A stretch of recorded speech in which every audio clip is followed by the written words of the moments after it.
tapos na ang laban. Yes po, tapos na po ang laban. Ayan po, araw ng kalayaan, June 12, inintroduce na po ni PBBM, kinikilala si Senator Gatchalian as pro temp Senate President pro temp Win Gatchalian. Palakpakan po ang mga tao. Napanood niyo po ba? Palakpakan po sila. Wala na. Hindi na kinikilala si Alan Cayetano. Legal po ang pagkakaupo. Hindi po siya Senate President, acting Senate President. Kaya nga po pro tempore. So ayan po, wala pa pong Senate President, pro tempore po siya. So wala pa pong nakaupong Senate President. So ayan, palakpakan po ang mga tao, kinilala. Eto pa, ako kinilig ako dito. Every time na magi-speech itong si PBBM, tuwing magpapasalamat siya kay FL Lisa, nakakainggit no? Nakakainggit yung relation ng mag-asawa. Para lagi sila nagliligawan. So, nakakakilig. O, nagpasalamat siya kay FL Lisa. Kiligan na naman po ang mga tao. At least kinikilig sa asawa. Yung iba dyan, kinikilig sa kabit. Kung sino-sino kinakabetchi.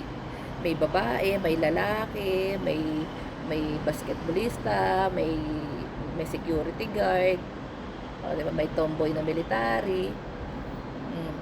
Doon sila kinikilig. Meron pa palang best friend niya, no? Yung babae. Ay, nako. At least ito kinikilig sa mismong asawa.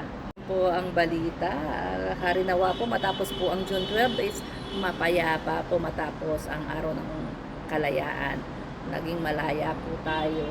Kahit papaano sa mapang-abusong pamumuno ng nakaraang administrasyon na libo-libo ang mga pinapatay na Pilipino, ha? Filipino po, Filipino, hindi ibang lahi.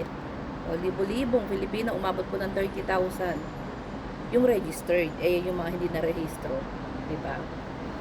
So, ayan po, at nakaraos-raos po tayo na doon sa kahirapan, may mga yung pong taas ngayon na may mga trabaho, mas tumaas po yung bilang ng maraming trabaho ngayon. Ramdam po yan, ramdam sa Pampanga. Ramdam po yan, yung pagsusumikap ni PBBM na magkaroon ng mga available na trabaho sa mga Pilipino.